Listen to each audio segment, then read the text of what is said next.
So here's Tulsi Gabbard.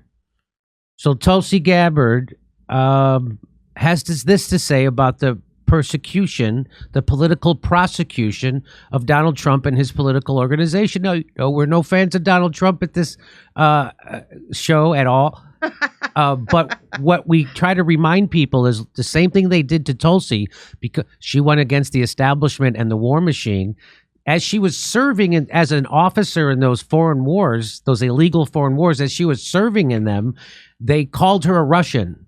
Who did that? The former First Lady, Secretary of State, Hillary Clinton, said she was a Russian asset, as she's a currently serving officer in our military. So she's calling out the political persecution of Donald Trump's political movement and Donald Trump. So let's listen to it. And the reason why it's important to speak out against this is because they would do this to anybody who's outside the establishment. Anybody the donor class hates, that's what they'll now criminalize them and try to throw them in jail. That's what they would have did to Bernie Sanders. They already Russiagated Bernie Sanders. They did Russiagate to Trump. They did it to Bernie Sanders. And then if he would have gained power, they would have criminalized him. And he knows it, which is why he tucked his tail and gets people back into the Democratic Party. Let's hear what Tulsi has to say. Jordan, this is yet another example of how far President Joe Biden's politicized Department of Justice is willing to go to try to destroy his main political opponent as a presidential election is going on. This foundational purpose of what the Biden administration is doing is really the thing that should be most concerning to everyone, as we can see all of these indictments, count after count after count, being thrown at former President Donald Trump, is clearly an effort to divert his focus away from the campaign and towards fighting on multiple fronts in these lawsuits, and to completely drain him and his campaign of resources so that they can't focus on actually campaigning and trying to win this election. The founders envisioned that our country would be a country of laws, not of men. And what we're seeing here, most concerning as it relates to the First Amendment, but you take all of these different attacks and indictments in whole, what we're seeing is a politicized Department of Justice that has disqualified itself from being able to fulfill the awesome responsibility that they're entrusted with, because they are using it, first of all, to go after their political opponents, namely Donald Trump and his supporters, and also using the Department of Justice to protect the Democrat elite, namely President Joe Biden and by extension, Hunter Biden. So we're seeing how this politicized Department of Justice is being used to achieve both of those purposes, both of which harm the American people's interests, the interests of our country and our democracy. Well said, and it still stings that she endorsed Demented Joe, but that well said. And it's amazing there aren't more, well, it's not amazing. Of course, there aren't more people saying that. So, Craig, you want to say something? No, I mean, right on. Exactly, 100%. But I'm just curious if it's going to stick. They keep trying to throw this stuff at him. Now they're going with the indictments over January 6th. I think it's backfiring. I've seen polls out there that most people don't care. They look at it as a political attack.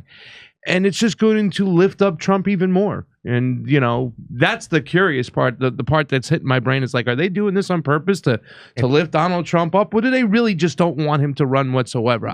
They really don't want him to run. And that's what this is. And they don't know what else to do. And they don't know how to stop it from elevating him, just like the Pied Piper theory. They thought that was they got it. We got Trump, and now they think they're doing it again.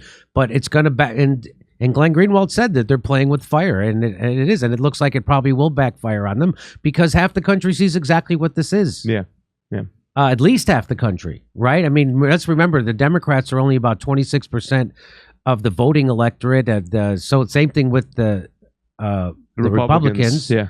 And so, I had, I was screaming at my old roommate on the phone yesterday about this because he just buys it. Yeah. And he's like, he goes, do you think he's going to be convicted? And I said, yes, probably, because they filed this in Washington, D.C. Yeah. And so they wouldn't be hard to find a jury full of Democrats who are willing to convict him over January 6th, even though it's ridiculous. Same thing in Florida. a different thing in Florida is it'll be a little harder to convict him on that stupid case in Florida. And the same thing in New York, it might be easier again because it's Democratic jury, but that it's such a stupid, weak case. Yeah. All the Trump's defense attorney would have to do is just go play CNN videos of CNN talking about how weak of a case it is. Yeah. That's The one that really put him in a little bit of hot water is the one he admitted that he didn't declassify them and whatnot. That's the one I think they're going to That's get the him Florida on. one? You think they're going to get him on that? The one that he took the paperwork, the classified information. He Right. goes, and they have the recording of He's him. the guy who can declassify everything, though. But he said they weren't declassified. Yeah, I know. So that's right. the area I think they're going to get him on, or they're going to be able to hold that over his head. The January 6th stuff, I don't see it happening. The Stormy Daniels thing, I don't see it happening.